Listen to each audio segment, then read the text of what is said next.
Come on. I know you're sleeping now. You gotta wake up some more, yeah? Okay, let's go. The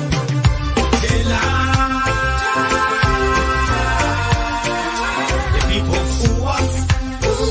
The people lie to us. The government betray us. They betray us so much. I said they lie. The people fool us, oh. The people lie to us. The government betray us. They can lie, they can steal, they will not go. I said we tired with their lies. We tired with their promises that led us to a lot of damages. We tired with their speech they preach indeed, and now unique they deceive us. The thing we saw, it frustrate us. So why can't you lie? Why can't you steal? Why can't you allow the citizens to be? You see, we just tell you that's why we voted you. But you fool us, you screw us, you use us and later on abuse us. So why? The government should lie. Why? But that's the question that we ask. They lie.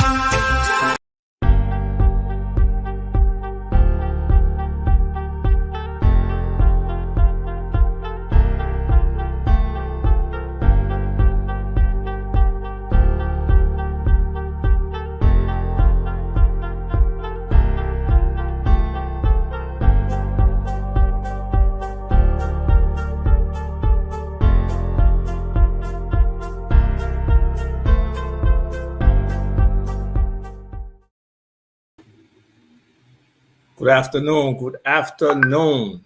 Today is April 13th. This is Isaac Tupa. I'm here with Mr. George Family. Good afternoon. Friends of the show. How you doing today, George? Well, it's Wednesday. We got a couple of more days to Friday, and that's good. Okay. Yeah, the right. weekends So come fast these days, man. Yeah. Yeah, but so this is Rebuild, Restart, Reimagine, wherever Liberia. This is about how we can really take our country to the next level in terms of development. Where do we start from and everything? So last week, we started off talking about some basic fundamental development infrastructures that need to be there before we can move forward. A few people reached out and they touched me because this is something, the issue they raised, that I believe definitely has to happen, probably in parallel or probably before, and we'll get your opinion. This show really should be interactive. So, George, is the issue of mindset. A lot of people, me included, believe that we can't move our country forward. Whatever improvements, if somebody would just drop billions of dollars in Liberia today, it will probably still go down the drain if we don't change our mindsets. So there's a whole bunch of different issues that we can point to when we talk about mindset. And you, the audience, feel free to include your ideas about mindset. So George you can make an opening statement and you can let us know in general what your thoughts about mindset, and then we can try to go specific.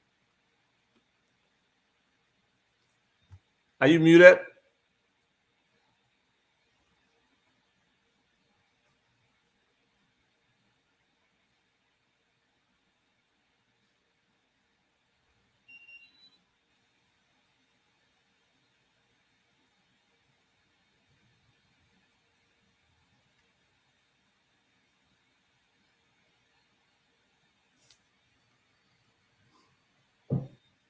So while George is getting himself set up, and you can come in anytime once you get your sound.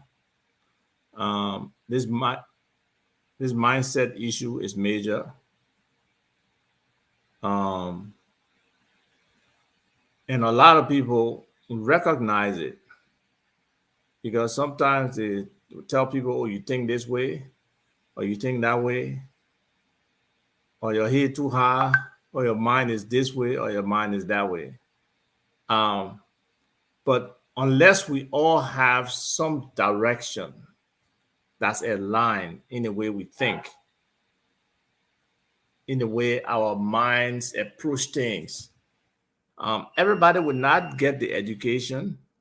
Everybody will not be able to probably get to the same level of critical thinking. But at the end of the day, we have to have some cultural mindsets. What is about patriotism? What is about nationalism? What is our disposition to integrity? How we perceive corruption?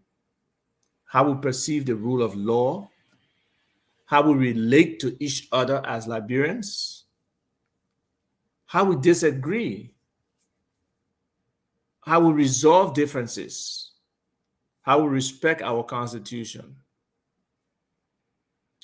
And what's our approach to capacity building, to manpower development, to how we treat our young people, how we treat our elders? So all of these things incorporate mindset. Then just the approach again in terms of the different dichotomies or separations that we have, or the different imaginary things that we built to separate us as people. Are those realistic? Are those valid? Should we be holding on to them? And some of those things are handed down, from our forefathers, from our parents and other people. So we need to be able to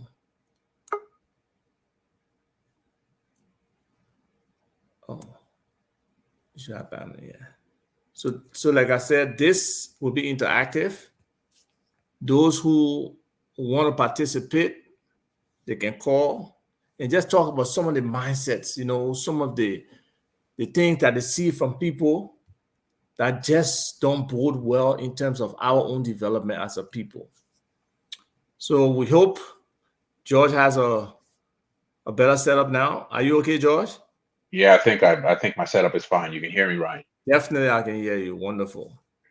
So you can come in now. You know where we are headed in terms of mindset, and let's get your perspective, and then we can try to drill down into specific key mindset behavior that we probably need to change for us to be able to move forward. Well, I think one of the primary things we have to be able to do is to educate Liberians on how things work. And I believe we're missing that quite a bit. How systems work, how processes work, so that when we talk about these things in Liberia, people are not imposing their views from a lack of knowledge. Okay. And we also have to educate people to accept that there are some things that they don't understand, and to allow people who understand those things to impart knowledge to them. I mean, we had a conversation around this issue this morning, and we can get into that. We can get into it probably later. We can get into at a later time, but it's very concerning that, at least from my perspective, people made decisions based on things that they didn't understand at all. And this is one of the things I think that has actually bothered me about, especially Liberians who live in the diaspora, not understanding how things work. That's a problem. Right. No, that definitely is a problem. And unfortunately, a lot of times we tend to stick in our community and not get as much exposure as we can. Even when we do work with other people, we tend to stay in that environment where we are probably the big shot, or where we are most comfortable doing the things we're doing. Though when we step out of that environment and get into the larger population, we conform to what they do. So it is a tough thing in terms of what you're saying, but that's a reality in terms of what we have to do to get our people to understand things and how they relate to each other. How does a person who's violating the law somewhere impact another person? How does corruption impact another person? How does disrespecting other people or having a very confrontational behavior in front of other people or in front of young people affect other people? So, um, this is very important. And like I said, it's interactive. Somebody is asking to come on. Definitely. It's just that for some reason, some pages on Facebook do not allow us to see the names of whoever is writing these comments. But what I would do, and this is a risk I'm taking right now, I would share the link to come on the show, because this is where we want our people to be a part of this thing. We're not being selfish here. A lot of people have viewpoints to offer and contributions to make. It's just that a lot of times they don't have that platform, or they're not allowed to, and sometimes even they are shy to do it. So whoever that Facebook user is, I just posted the link. Feel free to join us. Yeah. So back to what you were saying, George. Yes, that is a major problem where people don't admit that they don't know, don't accept new input. So the thing is, how do we go about changing that mindset? Well, I think one of the things we can do is to, to have these discussions, kind of like, roundtable, fireside chats, to talk about, why things don't work. And for me, when you look at the policymakers, they focus on the macro. For me, as a technologist, I tend to focus on the micro. And I think for Liberia, that's the biggest disconnect. That the policymakers and the technology implementers are disconnected. One of the things I used to say to my technology clients is, it doesn't matter what business you're in. It really doesn't matter. You are first and foremost a technology company that delivers that thing. Because it's a service you And deliver and or and product and you and deliver. your and whatever it is you deliver is only as good as the underlying technology that allows you to do it. So if we look at the companies that have become titans of industry in the United States, what is Amazon? Amazon is not just a company that you order No, stuff from and they send it to you. Amazon is it's a one of the technology. largest technology companies in the world. Right. Okay. Why is Walmart able to best every mom and pop supermarket chain out there? Because Walmart has the most sophisticated just in time inventory system in the world. When you buy a jar of mayonnaise from Walmart and they scan that jar of mayonnaise, their inventory system tells them that store number 152 just sold a jar of mayonnaise and this is how many they have left. It's Inventory immediate, control. it's automatic. So yes, it's not that Walmart is sitting around and saying, oh, let's go to the end of the week and count how many jars of mayonnaise we sold. No, they know exactly how many jars of mayonnaise they sold when each jar is sold.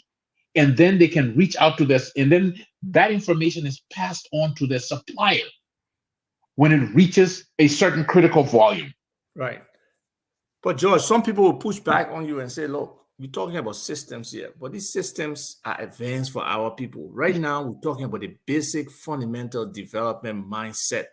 Somebody all the way in RTI, River says, what do they care about systems? How do you change that person's mindset to have Okay. to firstly be positive, to have an outlook that there's a larger world out there than what you have here today, with so many things that are developed and automated? What does that take for us to get to that point?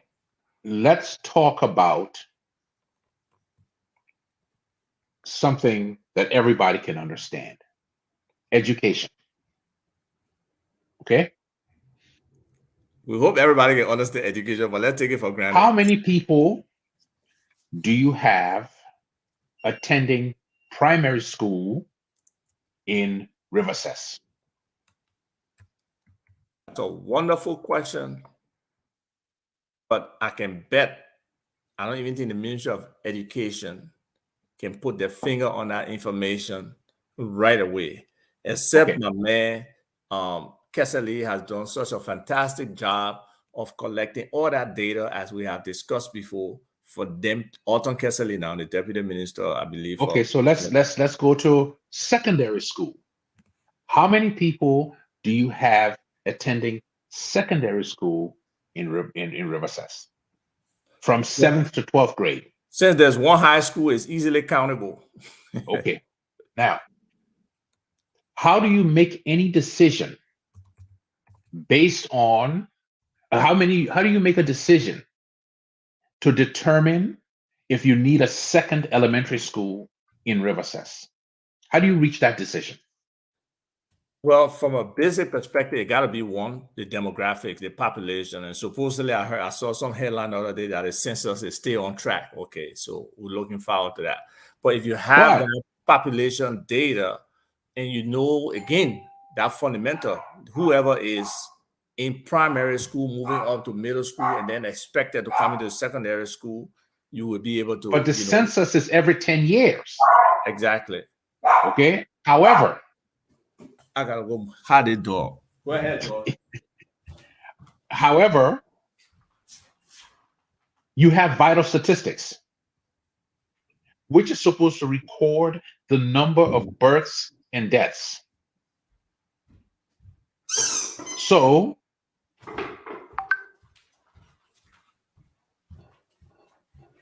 yes, but can you imagine sometimes the folks at the vital statistics will go into the interior parts and inform people to come in to provide birth certificates for them. But they don't need to do that. So again, you can report a birth.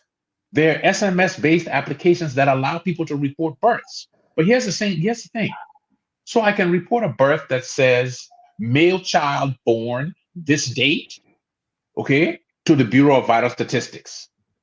It sends an SMS. It's logged in a database somewhere, and now when that crew goes out to provide birth certificates, they're going to be looking for that male child who was born on that date.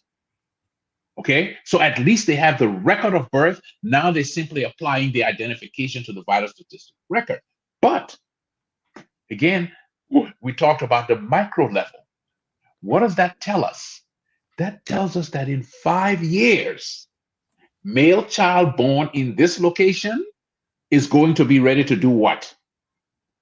He's going to be ready to go to kindergarten.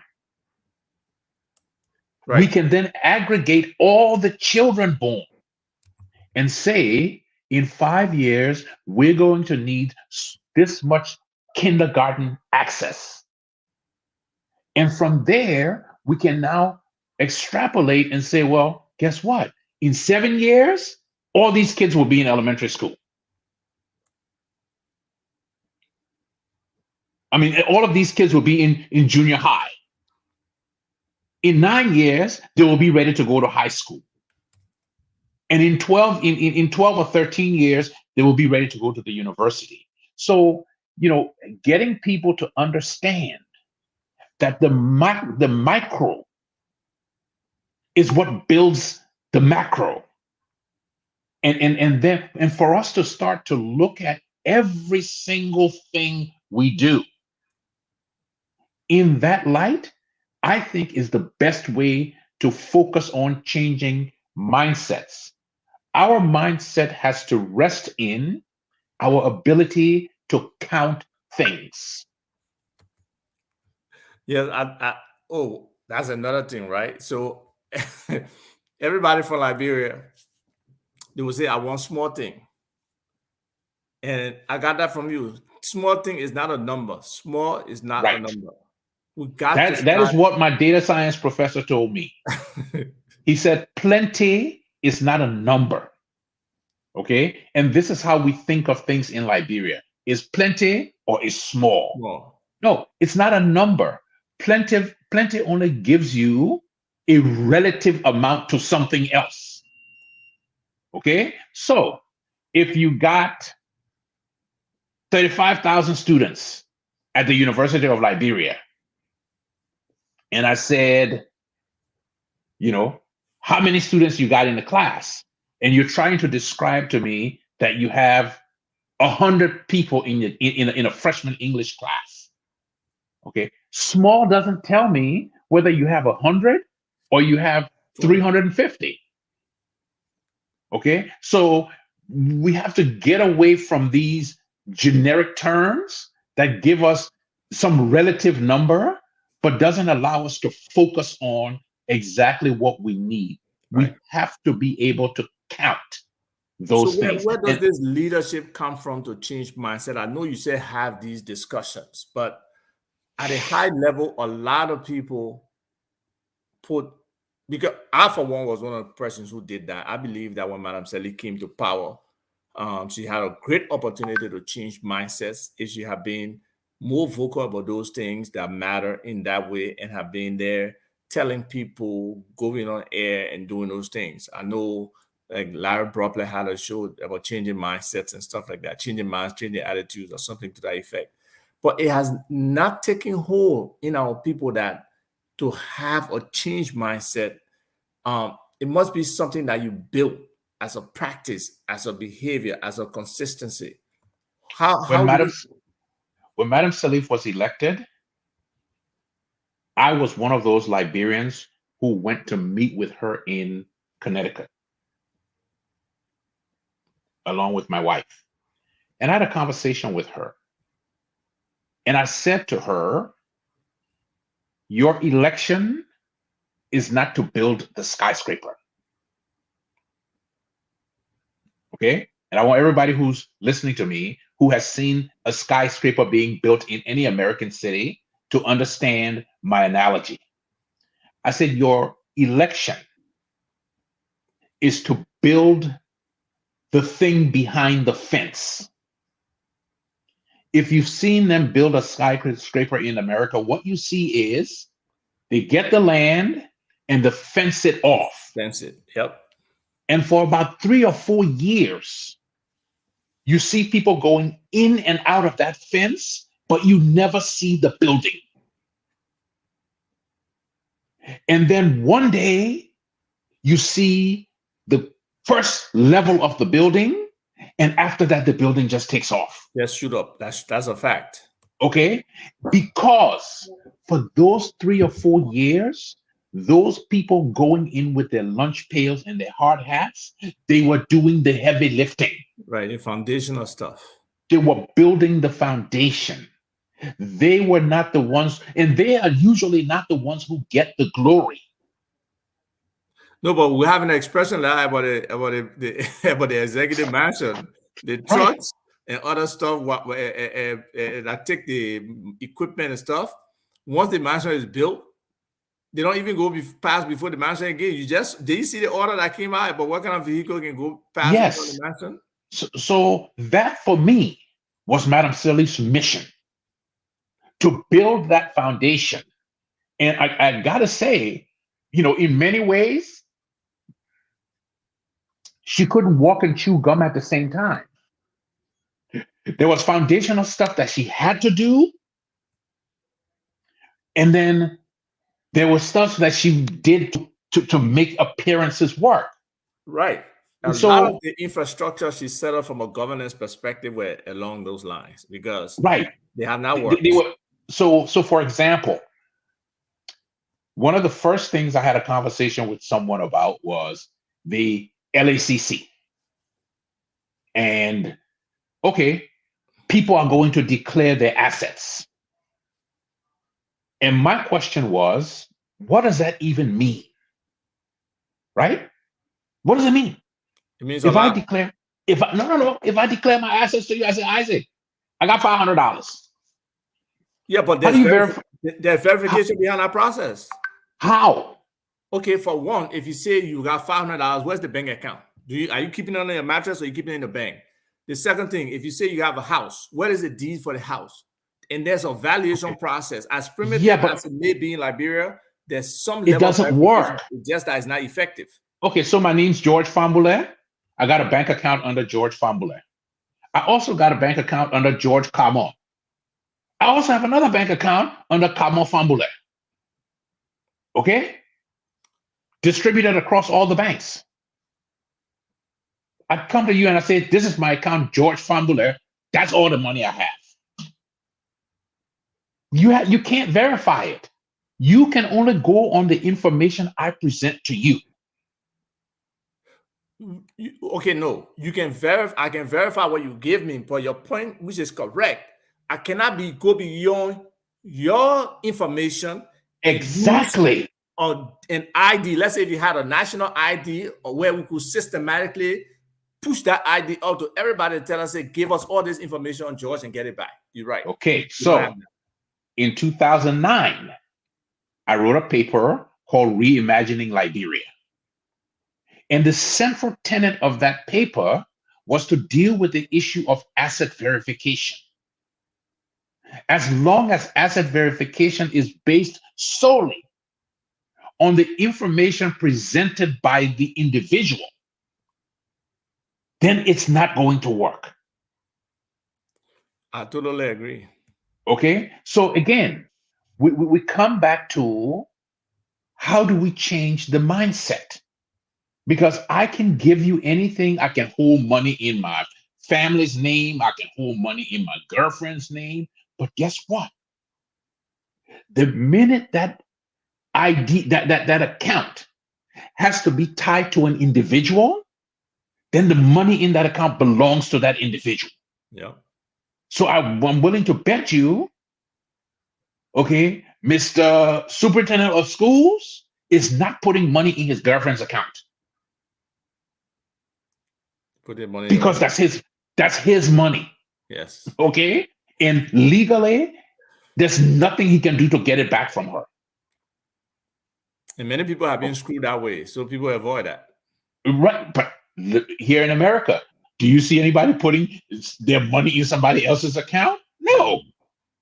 Because the ownership of that account cannot be disputed. It's in the person's name, period. And so the assets that are put in that account cannot be disputed. But let me tell you how the thing works here in the States, right? The IRS can send out a notice to every financial institution and say, do you have an account with this Social Security number? Right. That financial institution then responds to the IRS and says, yes, we do. The ones that don't respond. Then they say, okay, now we got an order for you to provide us with information on this account. And then they can catalog all your assets. So what have we seen in the confirmation process of officials in the United States government? Oh, you left out this account.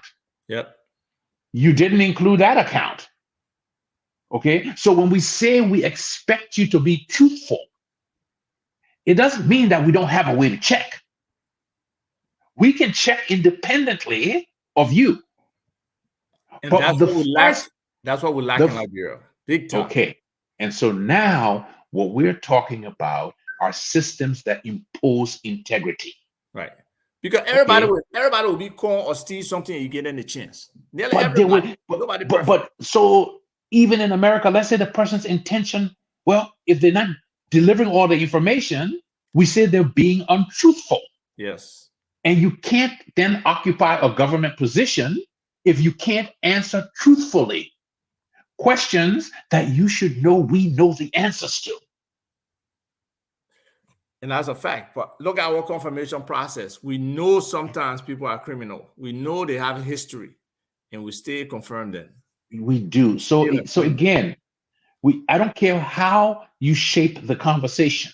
You know, let me tell you, I don't believe in honest people. I don't. But everybody is with sin. I know. Okay, I'm an atheist. I don't even believe in sin. Okay, so let's narrow it down. I don't believe in honest people. What I believe in are systems that force people to be honest. Yes. Or if they're dishonest, catch them at it. It will catch them. But that is essentially what we are lacking. So when you talk about the people who are criminals that get confirmed, it's not that we don't know.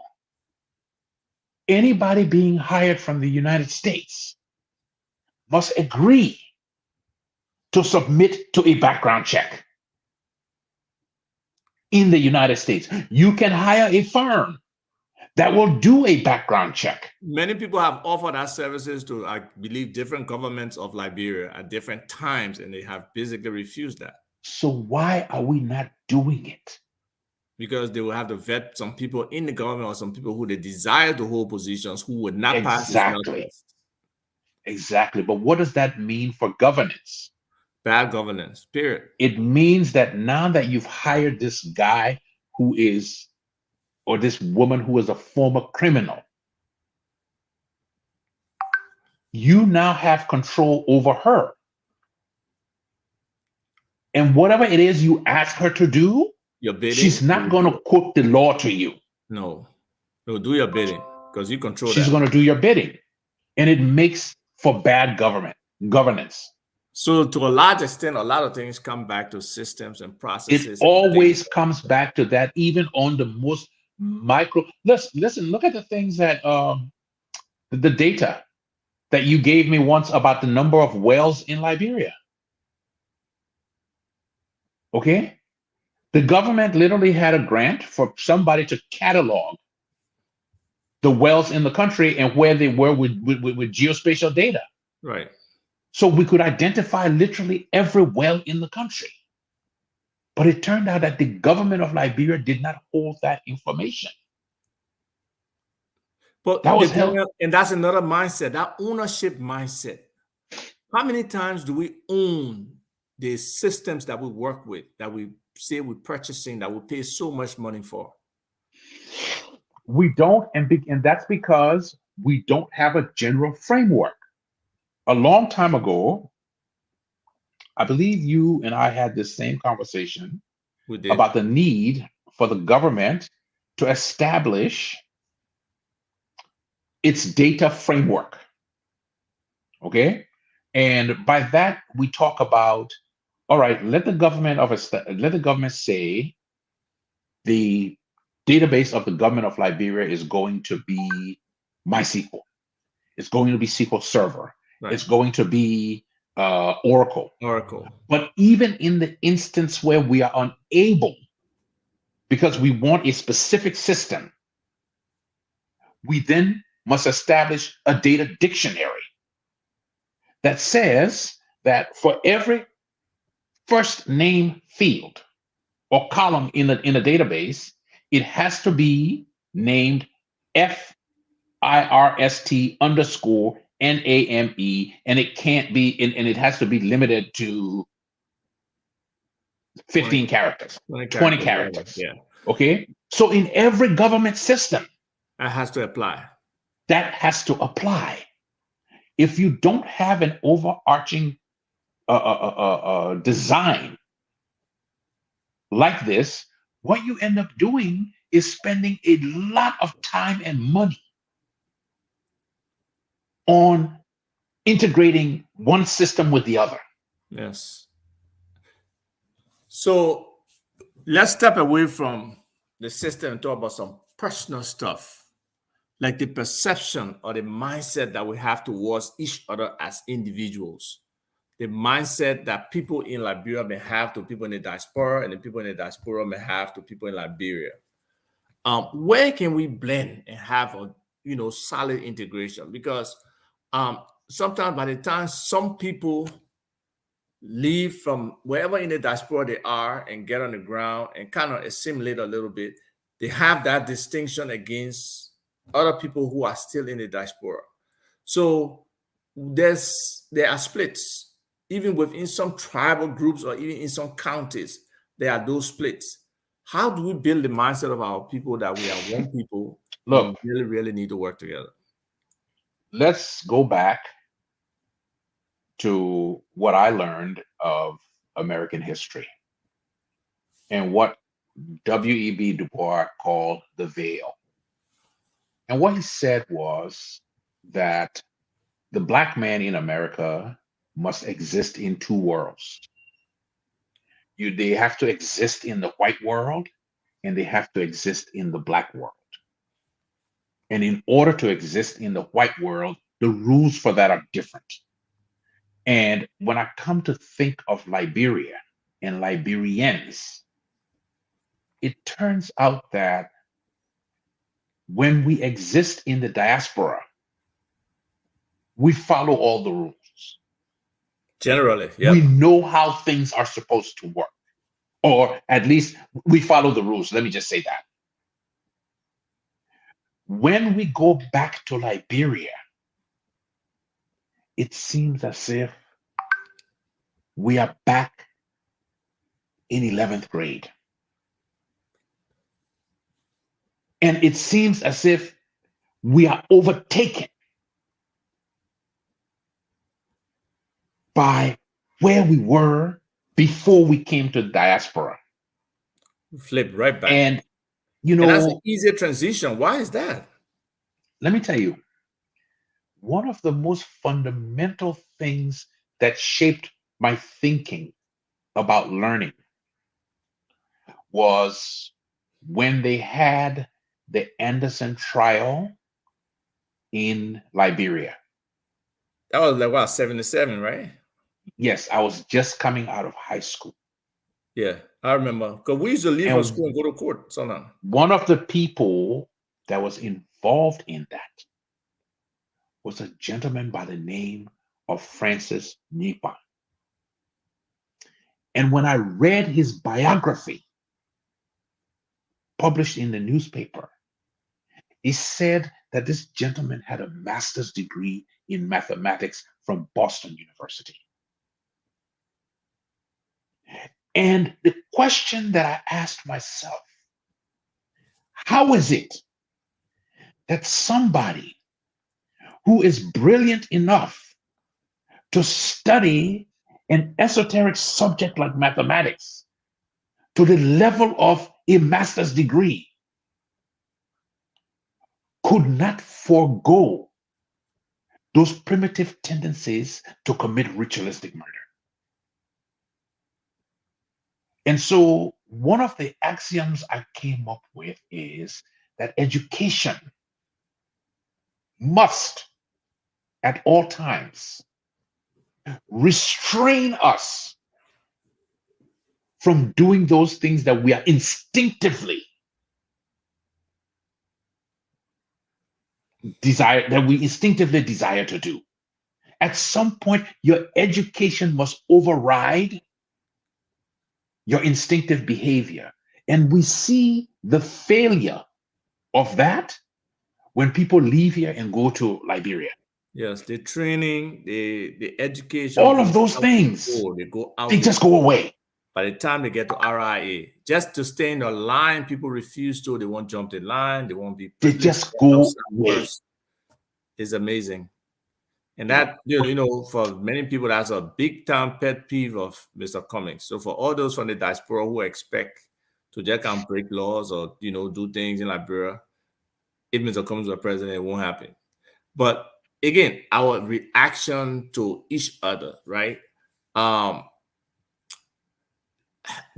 It just seemed like there was more care and concern back in the day growing up in neighborhoods than there is today. There was a better route to dispute resolution than what it is today. The mob violence, was there? I mean, in my mind, no, I'll tell you why. Let's discuss that. Why you say it wasn't? Because the institutions of dispute resolution were not necessarily legal. Meaning, you could have a problem and you would go and talk it over with the bishop. You will go and talk it over with the priest. Okay? And even the priest would then, because they were tied into the political structure, they would then intervene on the authorities. Oh, you let lead that one alone. You let that go. It was very, very rare that even people in a civil conflict saw a resolution of that conflict in court. Oh, I mean, Think about it. That I agree with you. So your point is that it was a forced kind of political resolution, not a real resolution to the underlying issue. Not a legal resolution. My man, let's go. We'll talk to the pastor, and the pastor will judge the flower. But the pastor is not a judge. But that is still happening today too, though. And there's But let it be so, because let it go. we never laid the proper foundation, that there are certain things you discuss with your priest, and there are certain things that when you have conflict with your neighbors, they should be resolved in the court. And here's the reason you do that. Especially with property. You do that so that the law applies to everybody in the same way. As soon as you don't do that, then you leave it to government officials to use the law as they see fit. And that's what happens. To either reward their friends or disadvantage their enemies.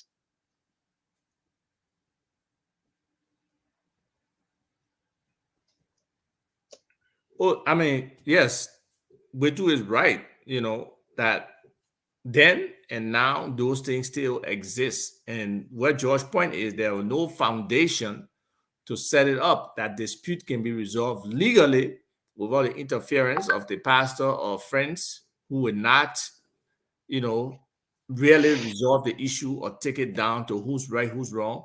It's usually, oh, my man, let it stay. You gotta move on. And we stay doing that. We did that for the war. That's why the war crime folks are still out there. The war criminals are working with impunity. Exactly. We do that now with some things. The motorcycle riders and the mob justice that happen with people in communities. And sometimes it's mistaken identity. Or sometimes it could be somebody setting up somebody, you're calling somebody rural and start running behind it. The whole community chase that person and beat that person to death. Sometimes there's no proof for those things. So working on the mindset of our people to change that kind of stuff is very critical. So if we keep going back to the day, our day, I would say prior to 1980, we have to accept that we had some semblance of resolutions, but they were facades. They were actually facades. They were not institutional. Okay, so let me give you an example. When they wrote the law that allows people who are facing a civil judgment to be arrested and detained by the government. Okay, what was the reasoning behind that? It could be intimidation. It could be that they don't want a person to leave. They want that person to come to court. But it's a civil matter. Exactly. It's a dispute between two citizens. And that is still it's not a criminal dispute. That is still going on today. It's not a criminal dispute. And that's how come, even in the case of Cummings today, what is a dispute between two parties? The government has been able to insert itself into it in order to enforce something. So let me go back and give you. The government can make anything criminal. The civil stuff you can convert to criminality. But they can't be. But here's the thing. So if you go back to when, what's the agriculture minister's name? Crystal. When he sued Rodney Sie. Right. And the government then arrested Rodney Sie. Right. For failure to pay a civil judgment. And the law on the book says that you would be in jail $25 a day until the fine is satisfied. Yep. Here's why that law was put in place. It was to allow the people who had farms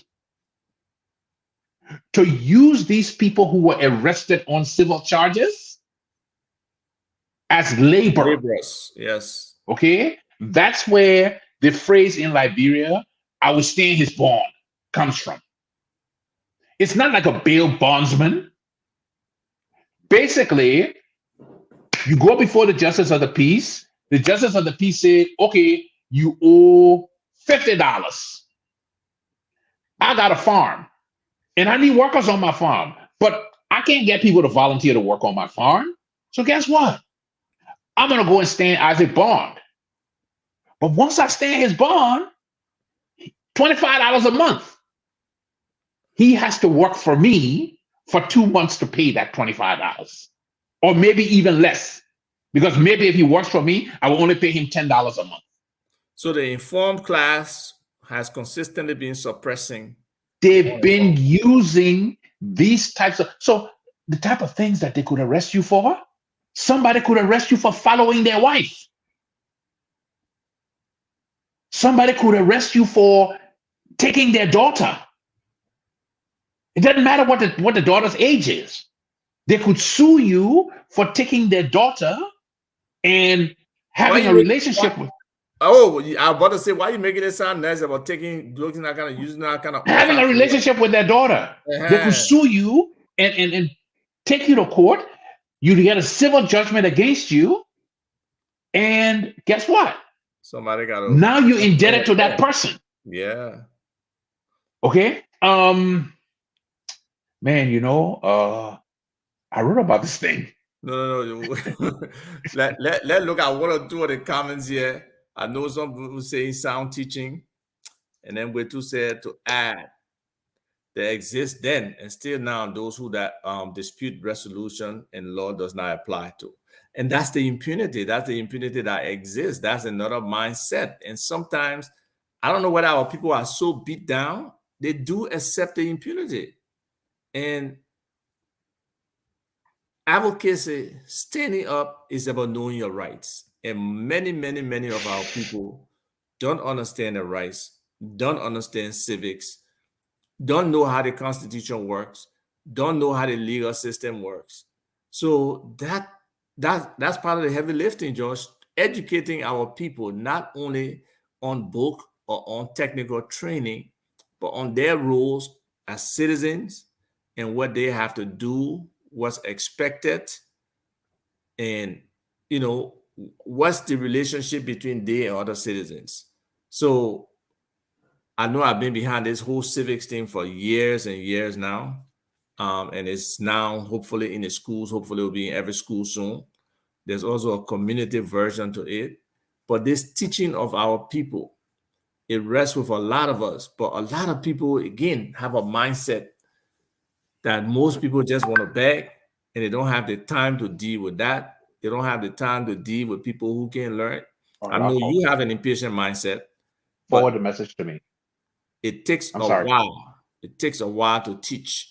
It takes a while for a mindset to get ingrained. And that's why when negative mindsets get entrenched, we can't go anywhere. The question is, let's say starting from the 7th grade, when we start teaching students about civics, we need to have the types of discussions that allow people to understand this is what the law says. And on a critical, in critical discussions, how does it work? How does it apply? So let's just, I got to revisit this thing, right? The stuff you wrote? The law says you can be imprisoned for non-money judgments.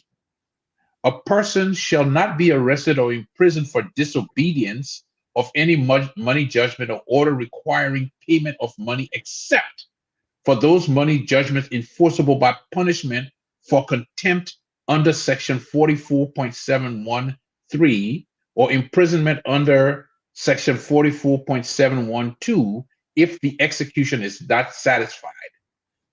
These are the things that you can be imprisoned for. Okay? Judgments enforceable by imprisonment of execution is not satisfied. Okay. If the judgment debtor cannot or will not pay the full amount of the judgment together with interest and costs, the sheriff shall arrest him and the court shall order him imprisoned for a period sufficiently long enough to liquidate the full amount of the judgment, interest, and cost at the rate of $25 per month. You can be arrested for adultery, for seduction of wife or child, for illegally taking away or harboring a wife or child or ward under 21 years of age, enticing an incompetent away from his legally appointed trustee or guardian, and injury to the reputation when the words spoken or written are actionable per se. So we are talking about things that are completely civil. Tell me how, okay? And this is for the people who are listening too. Tell me how imprisoning someone at the cost of the government And then, in order to make them liquidate a debt. You understand what I'm saying? yeah, You I owe me do. money, you can't pay me. How can I go and work to get that money? Exactly. The only way you can actually get that money is if somebody with money comes and pays that judgment. And now you are then indebted to that person. It creates indentured servitude. And so you got a lot of the people who were farm owners, rubber farm owners, whatever farm they were owning, they would go to the judge and say, okay, listen, how many people you got here this month? I would pay this money to the court, and those people would come and work for me. It also denies in this particular thing that the people, like harboring a wife or child, like those people don't have agency, No. right? Your wife can't say, damn, that other guy over there, he's a good-looking guy. Maybe he will meet my needs. I'm going with him. No. The fact that she went with him, he's responsible. And you can then have him arrested. Or if you're in America and there's a native boy that your daughter likes, guess what? You can have him locked up. Okay? Because as long as your daughter is under 21, he can be held responsible. So, but mhm. it's okay for them to have sex back then with 13-year-old or 15-year-old. Well, they're still doing it now. So it's not just back then. So, but these days, but Liberians and pedophilia is a different discussion. We have that. We have about morality. But the point I'm making is that we need to start teaching people at a very early age what the law says, what it means, and what is your role as a citizen in response to the law.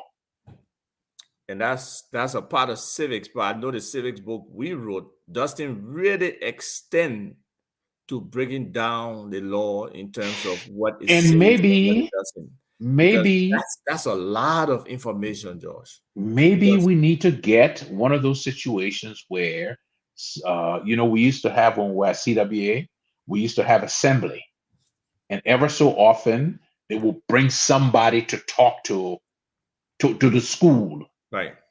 Okay. And in some of those things, people could even ask questions. So again, maybe you do it where you have teams of experts in different topics. Go to these high schools and talk to them.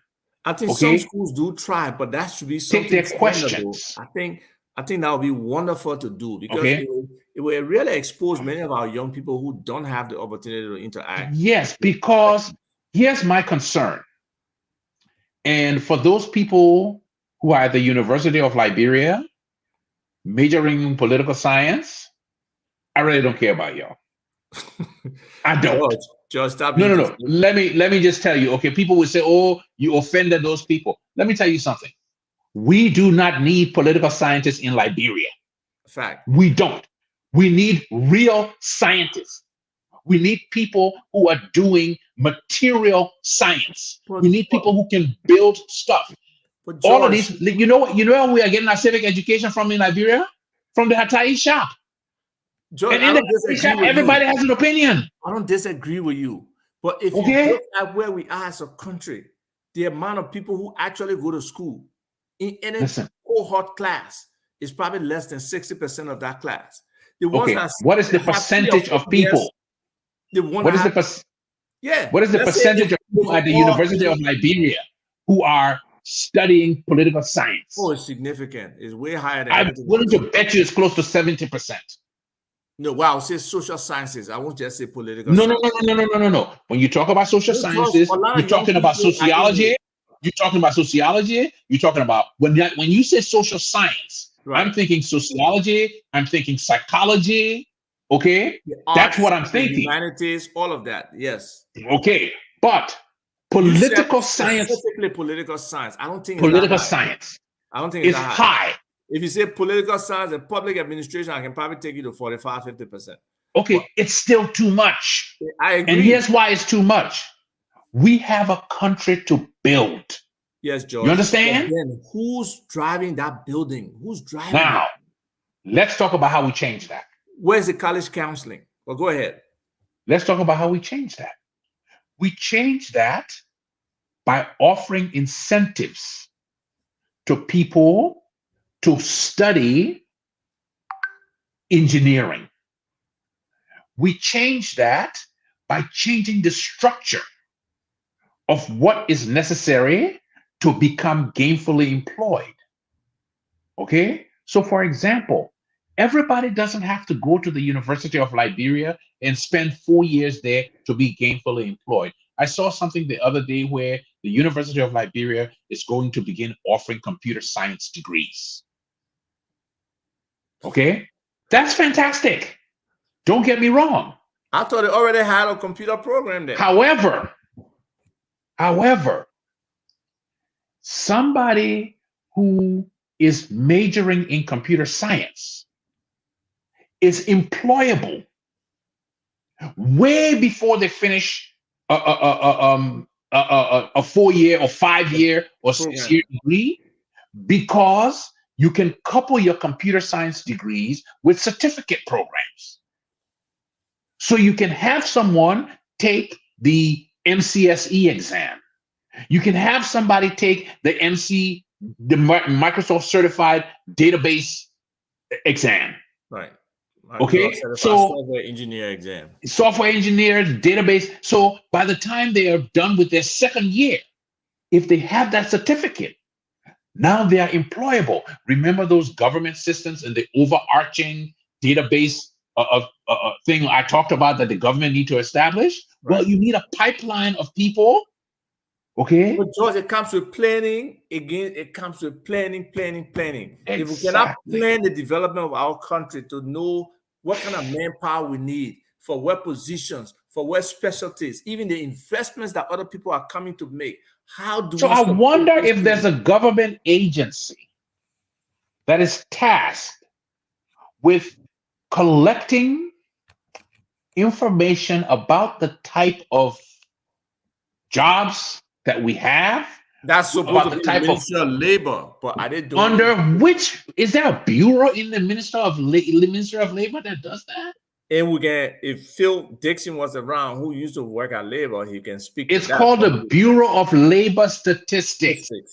That's what it's called. Okay, it's there. They probably wait for Lisgis to go out and study. No, but that's not Lisgis's role. No, it's not the role. I totally agree. It's the Bureau of Labor Statistics. Now, one of the things that we can talk about is, how does it work? How is it supposed to work? Okay. Can you explain to the people what a SIT code is? SRT, a SIT code? SIT code. Oh, SIT. Oh, yes. Oh, Standard Industry Classification. Correct. So basically, is how the U.S. government, or I think it's kind of international now because they got international standards around that too. NAIS. Yeah, NAIS. Mm-hmm. And classify different professions, different occupations, different industries. You know, that's types of work. The kind of work you do. And they break it down high level. Then they go deeper into subcategories of those things. So they understand exactly what classification of work any set of people are doing at any time in this country. So when they talk about even job creation, they know the kind of jobs that are available, what classification, what industry, what subsector of that industry those jobs are going to. So it's a very important function. It's just that in our space in Liberia, we don't get down into the data, and that's why data is so critical, and So how here's you the collect thing. is important. Here's the thing that kind of keeps me engaged in like about this whole Liberia discussion. Because all the things that we need to do, they've been done. They've been done. They're easy to implement if you We customize don't it the need to right way. invent sick codes. Nothing. We Even don't. healthcare codes. We don't need to invent sick code. We don't need to invent what's the thing name? CPT, ICD-10, which is ICD-10, the International Classification of Diseases. diseases. We don't Yeah. need to invent CPT codes, okay, which is the current procedure and terminology codes for cataloging and treating diseases. So let's say Mittal Steel comes and says, we want to open a company in Liberia. But forget about company. Let's make it simple. They want to open a smelting company. All they know is to make them a value addition. If Meta Steel comes today and say, in 2 years' time, I want to start smelting What furnace. are the SIC codes that are required for this venture? The Bureau of Labor Statistics will obtain that.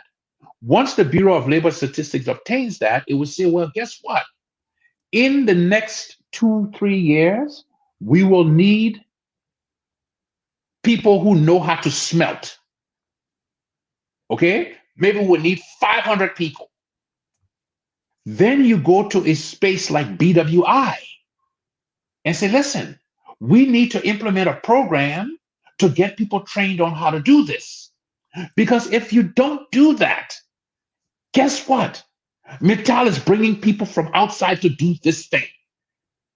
Yes.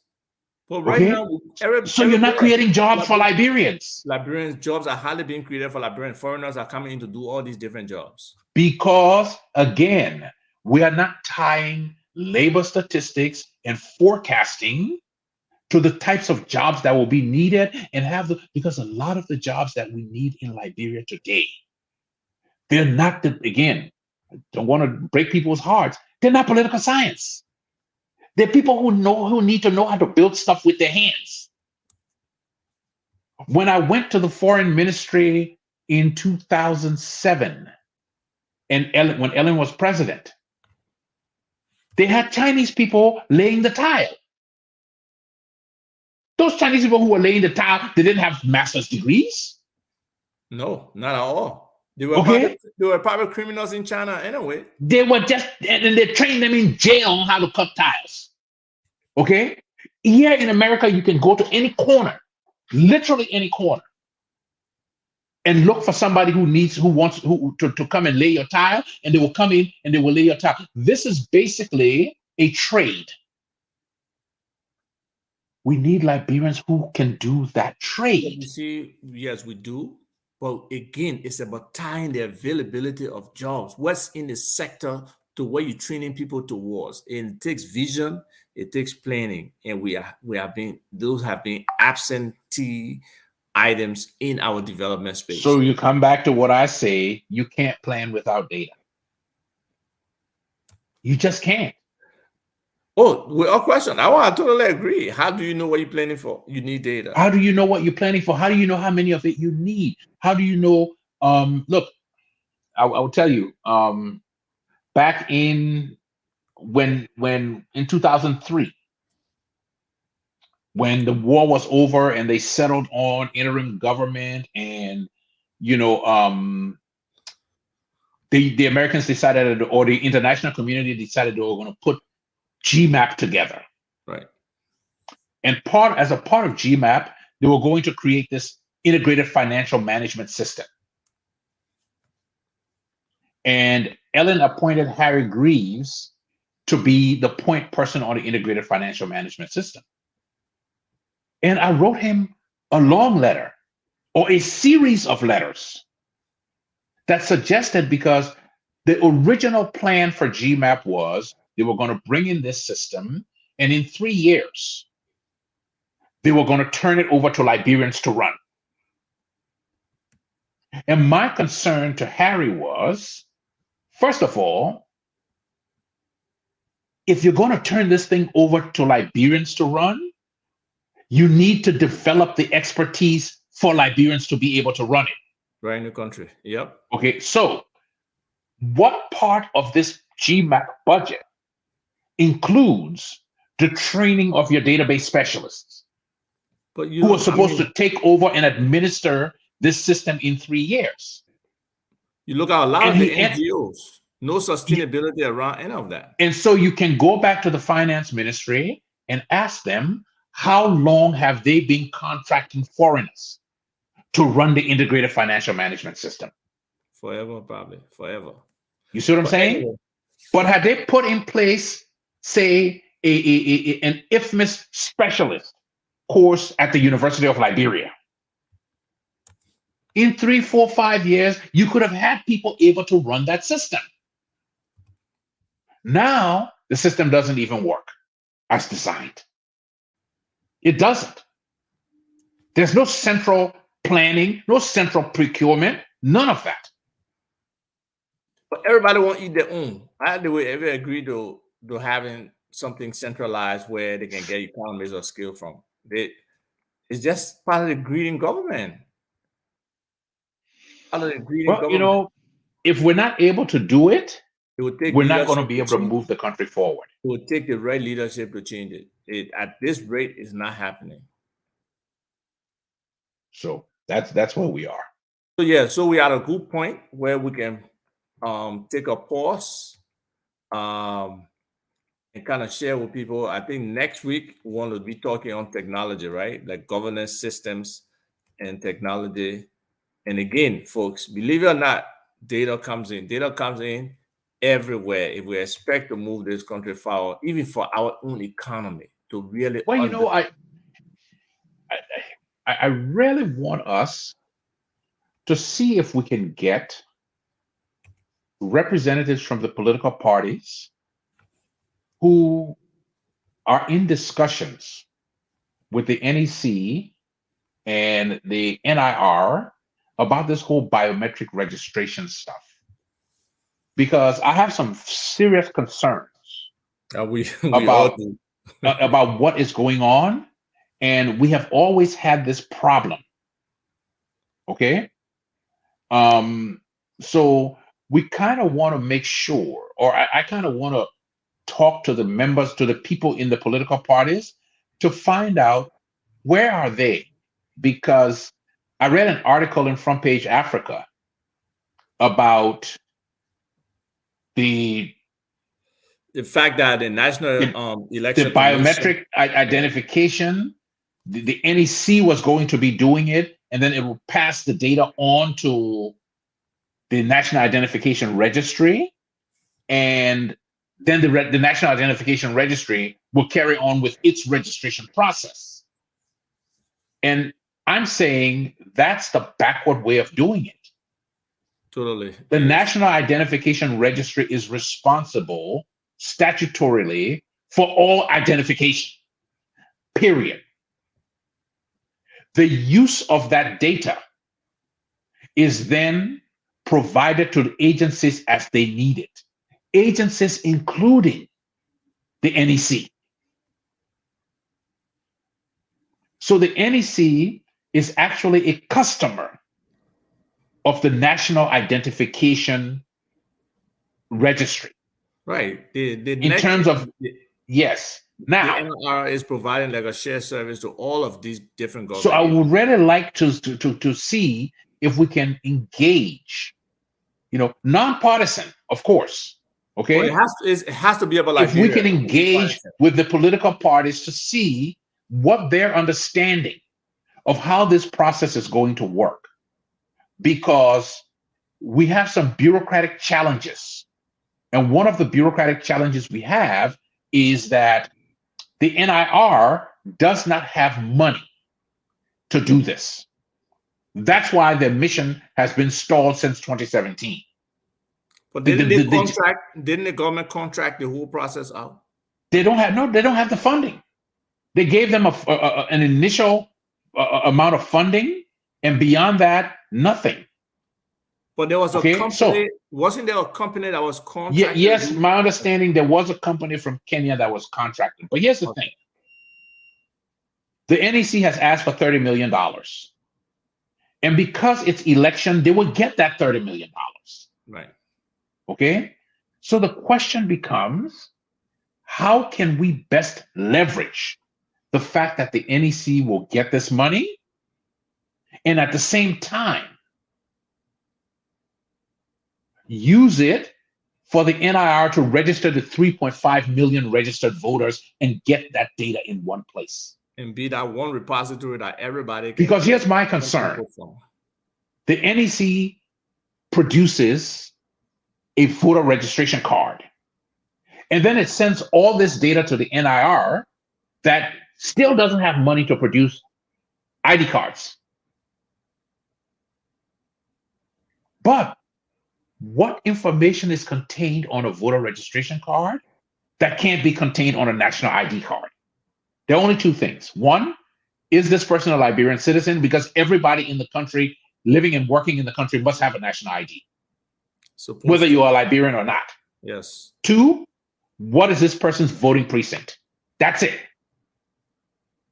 That's the only additional information that the voter ID will or the national ID can include on it. If you're a non-citizen, there's a certain way you mark the card, and that person is of no value. If you're a citizen, you show up at your voting precinct with your card. If your voting precinct has changed, you get a new card.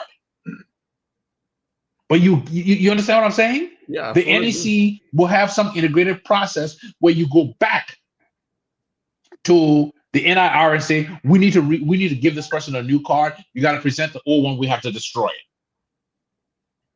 Okay, so I'm very concerned, because what will end up happening is, if it's done the way it's described, we'll end up with the NIR essentially being a non-functional agency, and the NEC forced to take on the responsibility of maintaining the national identification system and building all of the interfaces for everybody else. I don't think that will ever happen.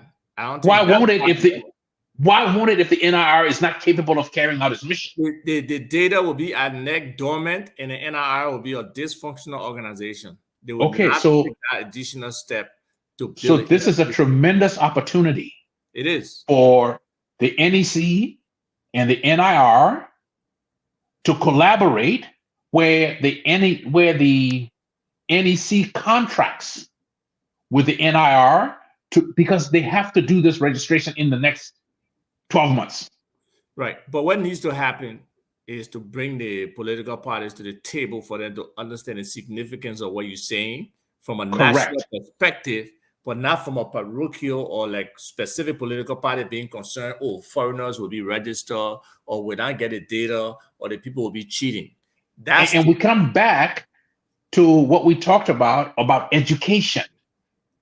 Do the people in the political parties understand broadly how data systems are supposed to work? No, that most don't. Most don't. Exactly. So, if they want to have a workshop, okay, where we can visit and discuss, well, this is how the system would work, and this is how it would serve Liberia beyond the election that's coming up. And this is just one election. This is just one election. But it's one election. If we die a few years from now, the election process will still continue.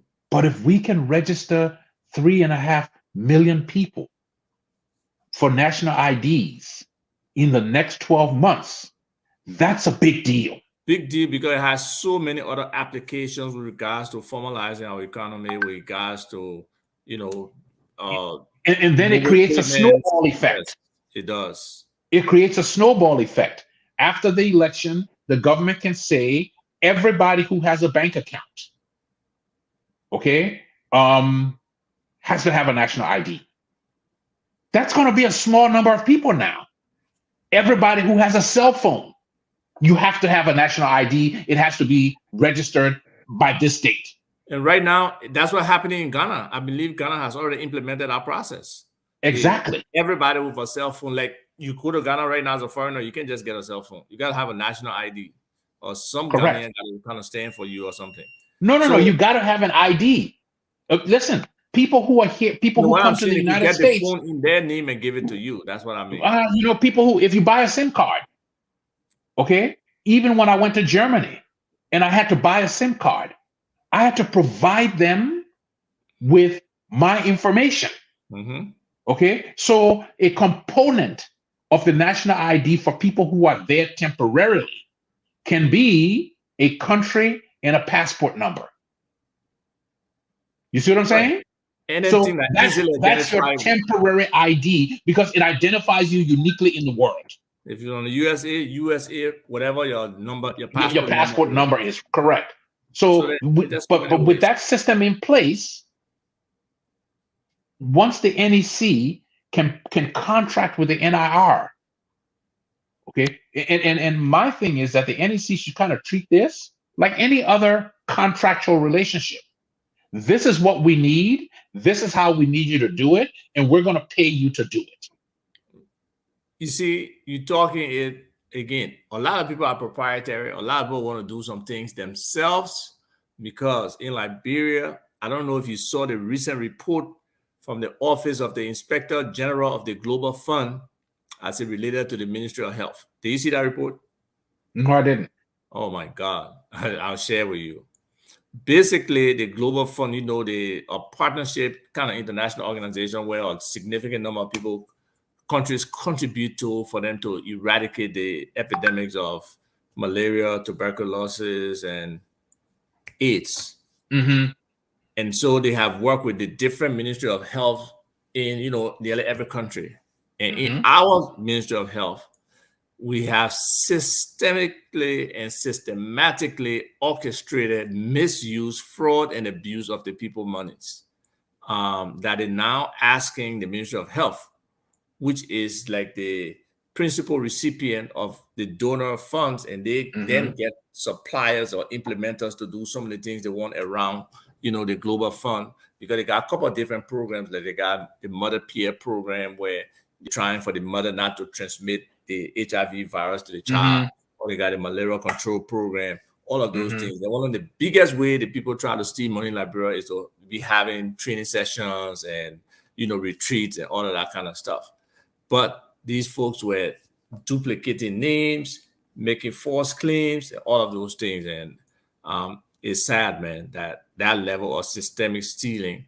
And then they have a fiscal agent, like a U.S. company or so, that was going to be monitoring the activities. And they have representatives in Liberia.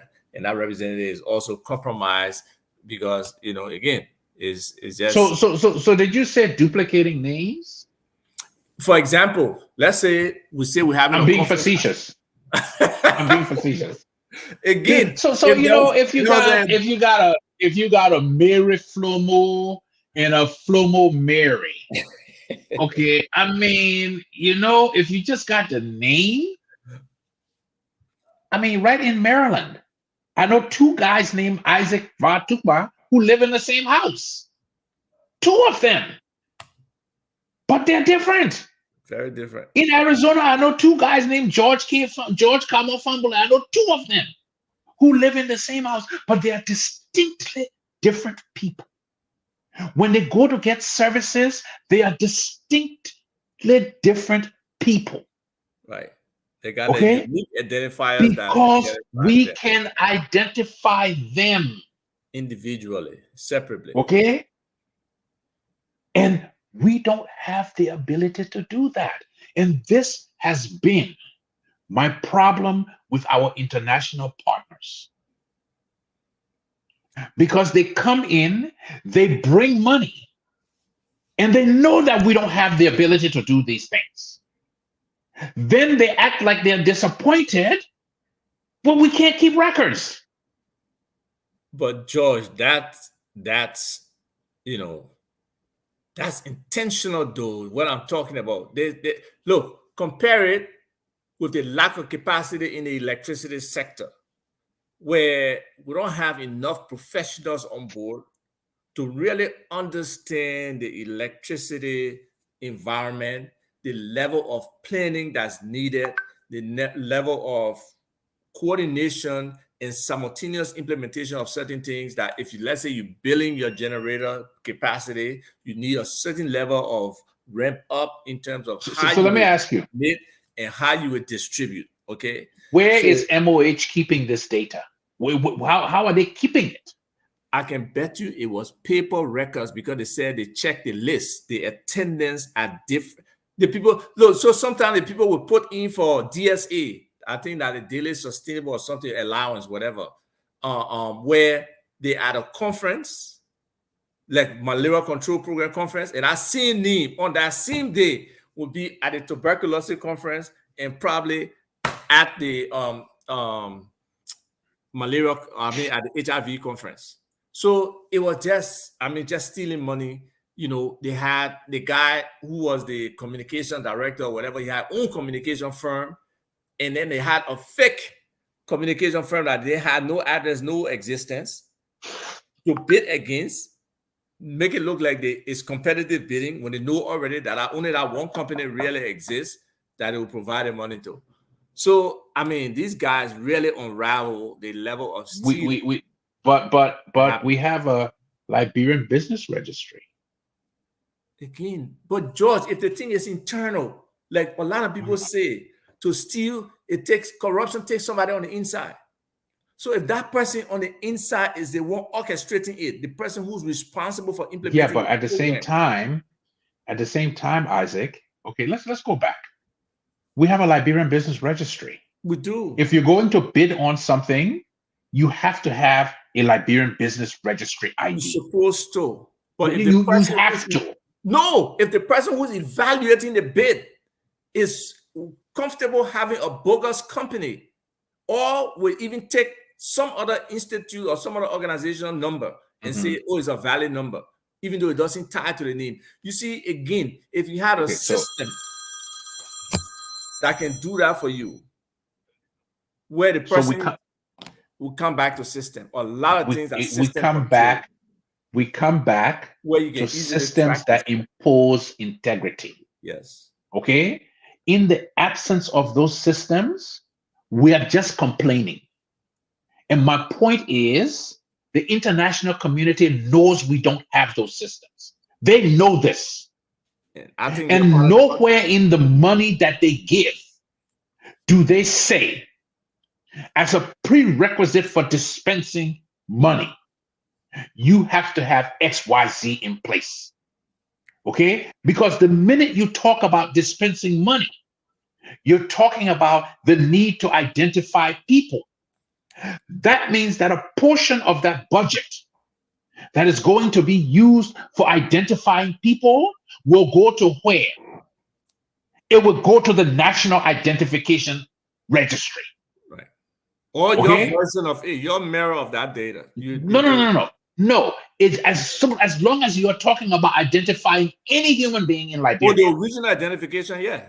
Correct. Okay. So if I have a mission under the Ministry of Health and I have to identify 100,000 people who are going to receive this service, okay, in the National Identification Registry charges $5 per identification. They got $500,000 coming. Easy. Because everybody has to have every person to use. Yes. And when I enter my system, that ID must be validated by NIR. Correct. And that's why the payments they were paying to so many bogus people. That even the problem with the fake payroll systems and just so many things, it comes back again. To fundamental. We keep coming down to this, and I think one of the things that we miss, with the NIR being underfunded or not being funded, is the fact that we have not connected that all systems, grants that require identification of individuals who are receiving money, who money is being spent on, all of those individuals must have a national ID. And so the identification component of that and the entity must go to the NIR as a contract piece, just like we are suggesting that the NEC contracts the NIR. If you do that, guess what? You funded the NIR. Right. You don't need government funding because everybody who gives you money in that program requires, just as a part of your reporting function, That's a service, yeah. that you be able to identify people. That's a service that can be provided. So the NIR now is a service agency to the rest of the government for people who need identification. So now we got to talk about how do we build a data-driven mindset. That's what again, when people give money. 1 second, George. I think we're illustrating the need. The need for the system is just so visible. It permeates everything we do in the country. So how do we and one of the things, one of my own things is we have to start engaging these international partners. And because it seems as if I don't want to seem ungrateful for them not giving us, for the money that they give. I don't want to seem ungrateful at all. Let the money work, though. Let the money work out of the dollar. So that if you're giving $50 million for health this year, and $5 million of that money is used for identification, 2 years from now, when you give $50 million for health, you're not going to have to spend $5 million of that money on identification. Right. But George, I did have a discussion with some of the European ambassadors, some of the people in the European Union. And I stressed this whole point about this biometric data and NEC taking the responsibility when it's not their core function. Their core function is registering people, not the national identification business that they're trying to do with this biometric registration. Mm-hmm. They pushed back because it was already planned. People gave all kind of excuses when they want something to go on. But hopefully we can talk to more people. We, more people, as Liberians, this mindset have to help arrest this situation. Well, last night I had a discussion with another Liberian. He's involved with the international community and the funding and different programs. He said most of the time at the table, we don't have that ability, like some people in Nigeria or Ghana or even Rwanda, to say, no, we'll not do it. Take your money. Well, you know something? I will go back to my discussions with Harry Greaves. He finally sent me an email and said, it's the people money. There you go. Let them spend it the way they want to spend it. That's the mindset. But there's somebody who helping us here, George. He says we can build a data mindset by starting with simple national addressing system. And I wanted to Ghana were proud of recently, the first time they got an addressing system. And guess what? When we talk about that simple national addressing system, you know what we are also addressing? We're also addressing the issue of power theft with LEC. That's true. Okay? So, one of the things I want us to kind of understand is that we have to do all these things at the same time. That's what I was saying. Some things have to do all of them at the same time. Parallel work streams that we are in. There's no beginning. Okay, there's no, let's work on this first, let's work on that first. While we're building the national address system, we're also building the national identification system. But here's what I'm going to say to you. We know now that NEC has to register 3.5 million voters. Okay? That's almost 2/3 of the population. That's the voting population. We have a very young population. So the rest of the people who are underage who won't vote, the foreigners, that's all that's left. So we focus on those. So we know for a fact that in the next 12 months, we could have a national identification system. All right? It's about We convincing can our have a partners national identification system, and our but this government. idea that the NEC will do its voter registration and give people a voter registration card and then send the data to the NIR, and then they will then call up people and say, oh, you need to come for your national identification card when they That's have no money to do the work. I that mean, stuff think about sounds it. so crazy. Why you were gonna double duty and waste time to come and call nearly And waste 2.5? time and money because now you have to print a second card. So, but we can do this in the next 12, 13 months. Look, it took Kenya 3 months to register 50 million people. 50 million. Man, So that's impressive. 3.5 million people, Liberians can do it we can do it in 12 months. No doubt. We should be able to do it, definitely. Whether we do it or whether we go in that direction. Because here's the thing, the NEC has to do it. They don't have a choice. Let me give you a props there, Josh. People enjoy listening to you talk about systemic change. That's good. Oh well. You just don't like me. You just don't let me to define people as how they are, right? Right. Don't insult our people. Let's try Okay. patiently to educate our people, not insult them, or not, follow those who misunderstand what the message is, because there will always be people who do that. But I think this is a step in the right direction, having these conversations and being able to invite other people. So hopefully we'll reach out to political party representatives that were at that meeting. Hopefully we can even invite the people from the National Identification Registry, The people from the NEC, listen, and have these good conversations about these things. It doesn't matter which government does it. We just want it to happen for our people. If the people from the Ministry of Health are listening, okay, one of the things the NIR can begin to do is to begin to do, or one of the things I think it would be under McGill, because McGill is the one who's supposed to coordinate all of the interagency activities. That's the role of his job. But yeah. Okay. So one of the things McGill could start to do, all right, and this is nonpartisan, you can simply look at all the donor funding that's available.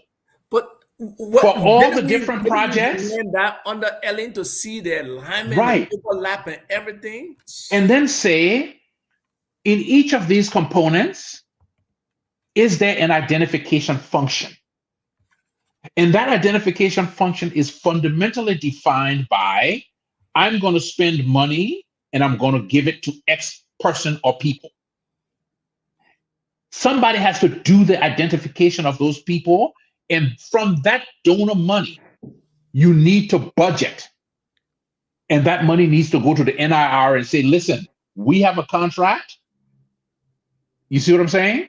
But look at everything about youth, everything about the indigent or the poor people or building social safety nets. Anything, like you say, that has to do with payments has to do with identification. Anytime you pay money to the population, that's an identification thing. And so, if there's a system that captures every Liberian, it's easy for any agency to pay. So what I'm saying is that the issue, let's come back to the issue of the National Identification Registry not having funding. And I'm saying this is not even funding that needs to come as a part of the budget. It simply needs to come as a part of every donor dollar that's committed. It can come a portion of it. It can also be a function of the funding to specific agencies that have anything to do with identification as well. Well, there's only one agency that has anything to do with identification. No, I'm saying if they're going to be using people and stuff, they got something to do with identification, but that's not the mandate. That's not the core work. And then the NIR exists as a services agency, where they will say, I got a $10 million contract, and of that $10 million funding I got, 500,000 of it has to be used for identification. And so we will give the money to the NIR and we'll send the people to the NIR to get the IDs. And George, that comes with people being able to openly collaborate on things and understand what's going on, right? Because for you to be able to do that, you must be open to that ministry or agency being able to participate in those early discussions around this particular project for them to know what their role will be. You don't just throw it over the fence to them. I just wanted to throw something out here with regards to health data. The Washington Post did a deep dive into opioid sales from 2006 to 2014. And that data is still online. They can identify down to the zip code exactly how many pills were sold each year. George. Okay? Do you know how the pharmacy situation works in Liberia? Exactly. So you have these people who, we talk about improving health systems. You can't really improve health systems if you can't identify the people who are receiving the services. Wow. And that's where we are. You know what the budget of NIR is? What? For 2022, this third column, Jesus Christ, $1.3 million. Okay, so $1.3 million. They have 4.5 million. They have 5 million people to register. Do the math. Right. That's 20 cents per person. 20 cents per person. Or 25 cents per person. It's actually less because 1.3. And each card cost and delivery of each card costs $5. You see what I'm saying? The math it will fail. The math don't work. If the math just doesn't work. Okay? And so the question is, where do we find the funding to make this agency functional so that it's not depending on a monetary allotment from the government every year? Because at this rate, in the letter that I wrote to Ellen, which she read, I know that she read it. I said to her,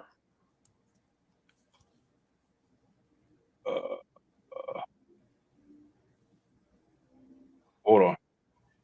Okay, I said to her, and I did the math, I did the numbers, right? I said the National Identification Registry said they would enroll 50 persons a day. In a country of 4.7 million people, even if 500 people were enrolled every day, it would take 9,400 days to complete the process. But based on what happened in Kenya, though. Do you know how many days 9,400 days is? How many years it is? It's 25 years. Yeah, but what I'm saying is based on what happened in Kenya, that enrollment can probably be faster than that because there has to be a way. But let's not even look at Kenya. The NEC has a mandate to register 3.5 people for biometric IDs, 3.5 million people in the next 12 or 13 months. Because the voter roll has to be complete for inspection by so many days before the actual election. True. Okay, but we gotta head out, George. I think we've been here for an hour and change. Let's just read this last comment. Great point. A national addressing system will also ensure enable utility companies, we talked about that, to plan on how and where to roll out infrastructure or market their products or even to collect their own money. It will serve to benefit our tax assessment program. Definitely, domestic resource mobilization will be hugely improved. Emergency management, etc., because you know who's where, you know where people are. We must think system as a way to efficiently managing our society and changing behavior with respect to standards as well. 100%. On point. 100%. So, let's see if we can encourage, cajole the political parties to come on next week and participate in the discussion. And let's see how we can, help them and help the NEC and help the NIR. I want people to understand, at least from my perspective, that my criticism of the government and its lack of function has not only been with WIA. Okay. Way back when I wrote a letter asking Ellen to resign. So at the end of the day, even though we criticize the government, we want it to be better. And one of the things we can do is we can sit around the table, discuss our agreements and our disagreements, and at least reach a common point, a common place where we will improve the functioning of government. And I think the NEC, and the NIR are the most pivotal organizations in government for the next 12 months. And that's where our focus needs to be. So I hope those people who are listening and have any connection to Mr. McGill can take this suggestion back to him, that they look at all of the funding processes that have an identification component, and they decide how much of that money in the identification component should go to the NIR to fund their mission. Because with a budget of 1.5 million people, I take it means that the government has no interest in identifying people. That's what like Joe Biden says, show me your budget, I will tell you what your priorities are. All question. That's a fact. So thank you for that. Let's have some closing thoughts from you. Yes, we're working. I just did my closing thoughts. So okay, you guys. So we'll try to invite people on the show that can have these discussions. It's about nation building, where we're starting from, how we imagine things, how we want things to be.